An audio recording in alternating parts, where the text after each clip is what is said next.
Hey everybody, Matt Blocky and Jameson Smith with EWA. Today we are talking in detail about owning versus renting. This is one of the biggest financial decisions most people will make, and I think something that a lot of people just put too much time into, whereas a financial plan where you're really going to create financial independence and true wealth is figuring out what your values are, and then also how to accumulate financial independence, so as soon as possible you can work because you want to, not because you have to. So home ownership is definitely something that gets a lot of people in trouble because they overextend themselves, and there's a justification process behind it's an investment, I'm building equity, it's okay.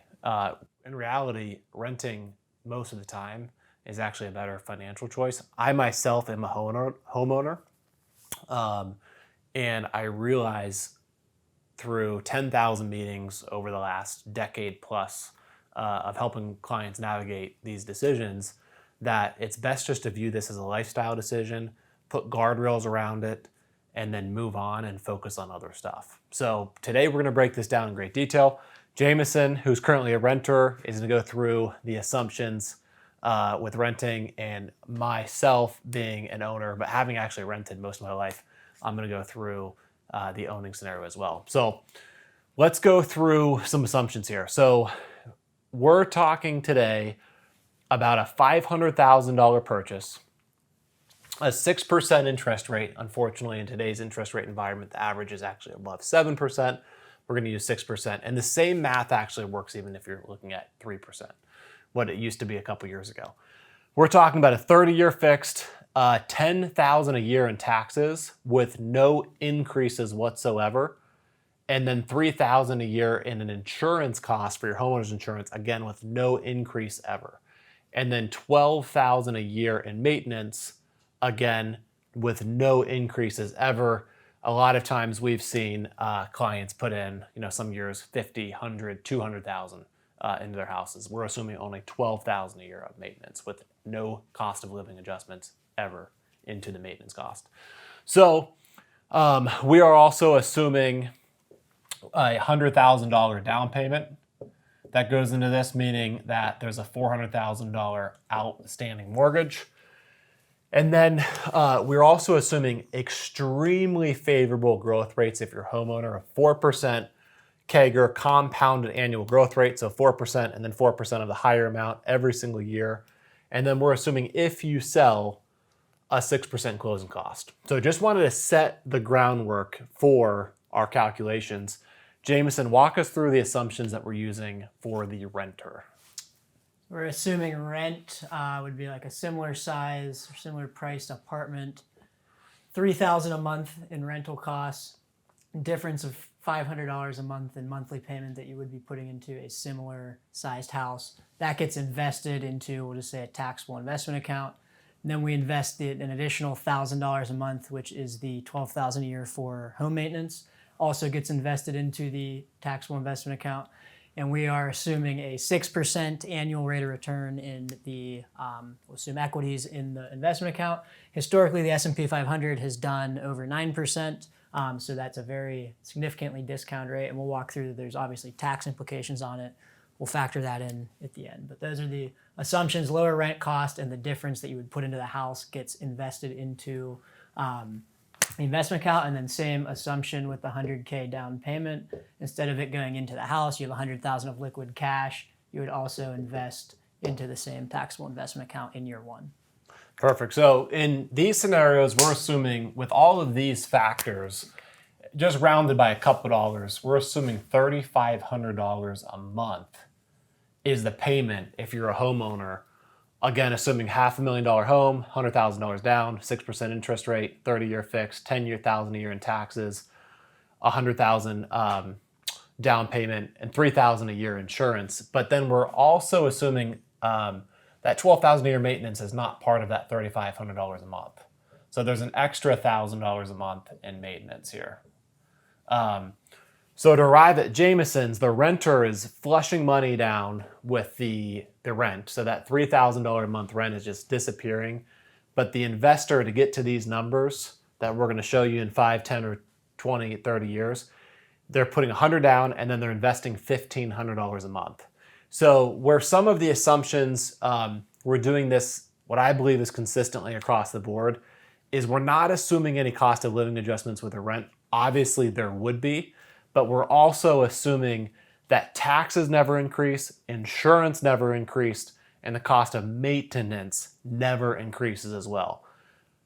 I strongly believe that if you look at how much taxes, insurance, and maintenance go up, that well outpaces what a rent payment would go by far. Not even close. But in the short video I did, there was some feedback of, oh, you didn't assume cost of living adjustments. So we just wanted to make sure we're trying to make this apples to apples, but we are making this so far in favor of owning, because my belief is you would not get a 4% home growth with where the market's at right now moving forward. The market has just surged post-COVID.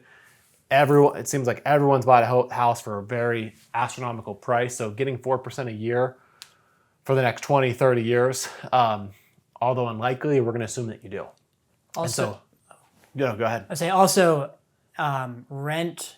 If you look at rent costs have not gone up the last couple of years as much as home costs. Meaning is purchasing a home, like the price has skyrocketed. Rent has not. It's gone up, but not even close to as much as the home costs have. So not always, just because buying increases, the rent does not always correlate.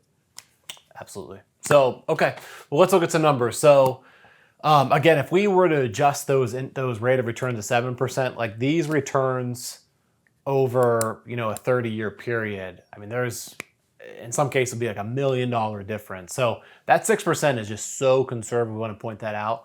But we really want to give the owning actually a chance here. Because I was hoping with some of the comments, like owning is so much better.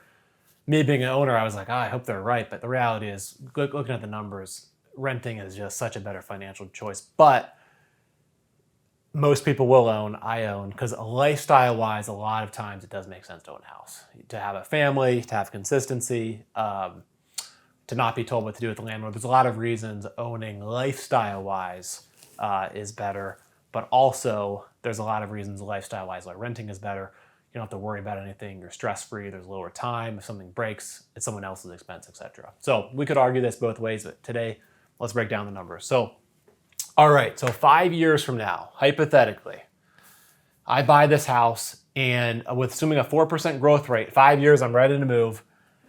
I go to sell it for about $610,498. There is $372,000 left on the mortgage. Closing costs, which are 6% of the value of what I'm selling it for, $36,000. I would walk away with $201,000. Now that's after putting $100,000 down, putting in $42,000 a year in the payments itself, another $12,000 a year in maintenance. That's a lot of money. Put in a lot more than 200, but I get 200 back. So there's some good feeling of equity there. Jameson, what about you? So 5 years, you've flushed that money down. That $3,000 a month, that's gone. But the 100 that I put down in the down payment, you invested. The maintenance of $1,000 a month that I put in, you invested. And then the extra $500 a month that I paid here, you paid. So you put 100 in and invested $1,500 a month for 5 years. Where are you at? The gross number, again, just assume this is a taxable investment account, would be $240,063. So that is before paying any taxes. That's just the number on paper of how much the account has grown to. If we liquidate it, obviously there'd be taxes involved, but we'll stick with this number and it's going to continue to compound. Okay. Well, I mean, just really quick math, 100 plus you invested 18 a year for 5 years. So that's, we should have had this figured out before the video. That's 170 you put in. So growth of 70, and if you're in a capital gain rate of 15%, I mean, that's about a $10,000 tax. If you knock $10,000 in tax off of the 240, you're really at 230. So you're actually about $30,000 ahead over 5 years, even though you rented and didn't do anything. If you were disciplined, which is huge, because most renters don't invest. Yeah. But if you were investing, you'd be $30,000 ahead after 5 years. That's huge. If you're doing that in a Roth IRA, though, that's a different story. $6,500 for you, $6,500 for a spouse. If you're in a Roth 401k, it's $22,500. So you could easily put the monthly amount in a Roth IRA, it would all be tax-free. So assuming that you're 59 and a half. All right, so let's go out 10 years. If you just Google and say, should I rent versus buy? Most people will say between 3 to 7 years is the break-even point. I strongly believe it's 7 years. If you think you're going to be at a place 7 years or less, definitely rent. Like no questions asked, because that closing cost is so big. Plus, most of the money you're paying up front and the monthly payment is primarily interest and taxes. You're not really starting to build principal to a aggressive amount until later on in the mortgage. So 10 years out. I actually stay in the house 10 years instead of 5 years, assuming again a 4% growth rate. I'm now selling the house for $745,000. There's $334,000 left in the mortgage based upon an amortization table we built. Closing costs are $44,000, so I now net $366,000. We'll just round up $366,000. That is all tax-free, because if you are married filing jointly, you can have a gain in your house if you've lived there 2 of the last 5 years, up to $500,000 of a gain tax-free. If you're single, you can have a gain up to $250,000 tax-free. So there's absolutely no taxes, even though I have a huge gain of $245,000. I'm walking away with $366 tax-free. Jameson, there's no way you're going to beat me by being a renter, right? Or Wrong. no, I'm wrong. Okay. Over 10 years, we've 100,000 down. We've put 180,000 in contributions, 18,000 a year for 10 years. 6% growth rate. We're at $428,987. We've put in 280. It's about 150 of growth. Assume 15% capital gains would be Just call it 20,000. 20,000 off. So net of 408. 400. Yeah, 408. At 408, you're still way ahead of me. You're like $45,000 ahead of me. In reality, high level math, $45,000 ahead. And peace of mind, if not And peace of mind. of renting. But the cost of living went up with the rent payment. Oh wait, taxes. We're assuming. Oh yeah, stayed flat. No way. The taxes are going to be way more at a $750,000 house. The maintenance is going to be way Double more. almost. The insurance is going to be way more. We're assuming those all stay flat because we're trying to give owning a fighting chance to be the right financial move, and it is not, and it never will be, unless you're getting into like Austin, Texas, before it became Austin, Texas, where like the house values doubled in 5 or 6 years. So there are pockets in the U.S. where you can get extremely lucky. We're just talking about in generalities, but this really is a case-by-case analysis, and it depends on what city you live in. But we're talking generalities, owning versus renting. Really, we don't care what you do, but I think it's really important that you're educated on how the numbers work, and then just really do what's best that's going to suit your family, your lifestyle needs, your values, your stress levels, etc. Again, the majority of our clients own a home, but when we share these numbers, we can put guardrails and make sure that they're not doing stuff that's going to make their net worth prohibitive from them retiring and be financially independent. They're making smart decisions when they own the home, and then also not feeling any stress if they're essentially wasting money by renting. So let's go out to 20 years. James, we're going to say something? I was going to say the Austin, Texas comment.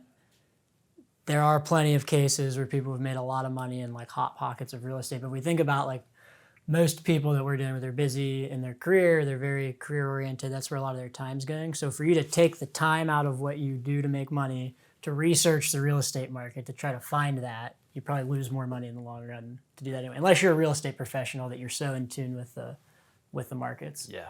We actually have some clients here in Pittsburgh. They invested $100,000 here, $100,000 here, $100,000 here. They have many houses, and the houses they're now selling like 20 years down the line are worth $400,000.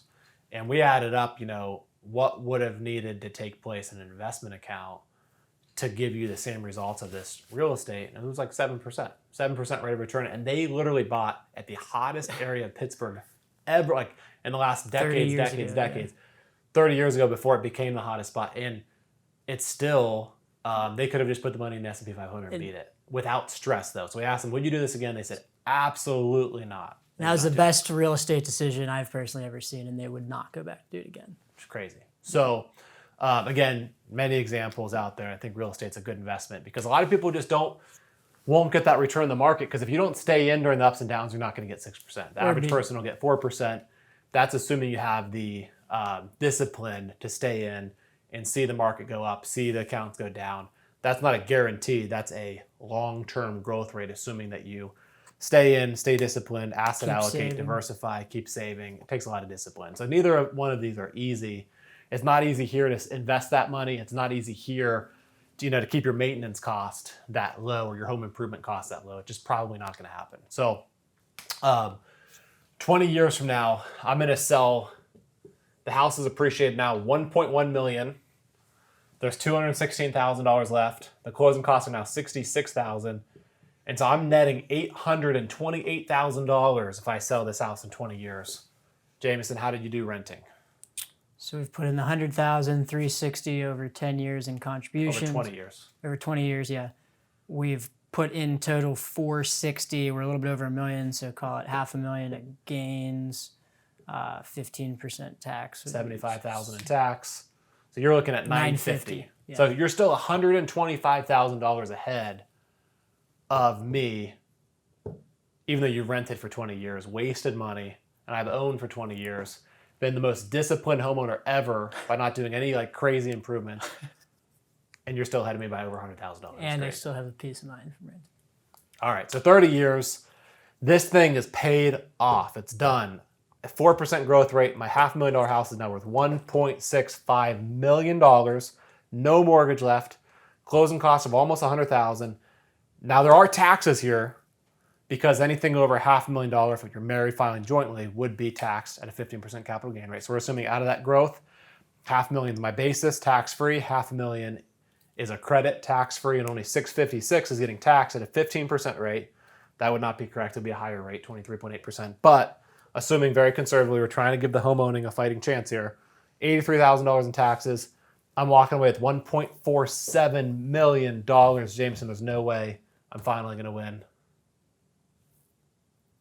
You're wrong. I've contributed 100,000 investment, monthly contributions, 640,000 has gone into the account. Total account balance is a little over 2.1 million. So that is, round up, we'll say $1.5 million of capital gains. We liquidate the entire account. We really realize all the gains, pay 23.8% in taxes. About $350,000 goes to the IRS in taxes. And we net about 1.7, round up to 1.8 million at the end of the day. So, the reality here, after 30 years, though, I don't have a house payment. My insurance, my taxes, and my home maintenance are probably, hopefully, less than your rent. Actually, probably not less than your rent even 30 years from now. So you're still, even though I have a no mortgage here, Jameson's still ahead by several $100,000 because he has a bigger investment account. His rent's going to be, at that point, even 30 years, so he doesn't own anything other than investments. His rent's still going to be similar, if not less, than what my taxes will be on a $1.6 million home, what my insurance is going to be on that home, and what my home maintenance will be on that now very old home. So, again, we hope this video was helpful, and welcome any questions you have. Hopefully it's a good resource for a lot of people out there. Again, home ownership versus renting. We see, unfortunately, there's a lot of talking at each other of, if you're not a homeowner, and there's a lot of people feel bad if they don't own a home, they feel unsuccessful. This isn't there's no competition here. Both are good decisions. Our job here, our approach is just to financial literacy, to make sure people understand the difference. And then depending on which path, there's no right or wrong. Just make sure you're making right decisions around it. If you're renting, have the discipline to invest alongside the rent. If you own, have the discipline to own a house that fits within your budget. So generally speaking, we recommend 2 stress tests because a bank will approve you for 1.5 times more of a value than what we tell you can afford. Because to make a financial plan work, if you have kids and you're trying to send them to college, if you have retirement goals, if you have vacation that you like to take every year, and just generally like to have some discretionary money, if you're netting $10,000 a month, your payment shouldn't be more than $3,000 a month, for example. 30% of your net take home is the maximum we'd recommend in taking on that payment, or 2 times your gross income. So for example, if someone's making $250,000 between spouses for their household, the maximum value of a house should be $500,000. If you're making $1 million as a household, maximum you could afford would be $2 million. So there's 2 stress tests. Would want to make sure that you pass both stress tests. One is 30% of your net after-tax income. That's what your monthly payment should not exceed. And then secondly, 2x your gross income. Typically, those work out to be the same in what value of a house you can afford. And then many stress tests with renting as well.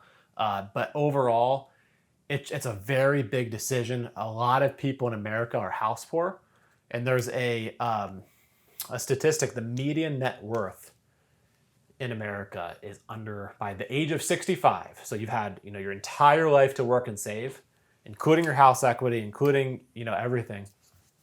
It's under $400,000, which is crazy. So I think financial literacy is a very, very important thing. And just investing a little bit every month in the right way and staying disciplined can lead to dramatic results positively for you, your family, your loved ones. Reach out if you have any questions. And thanks for watching.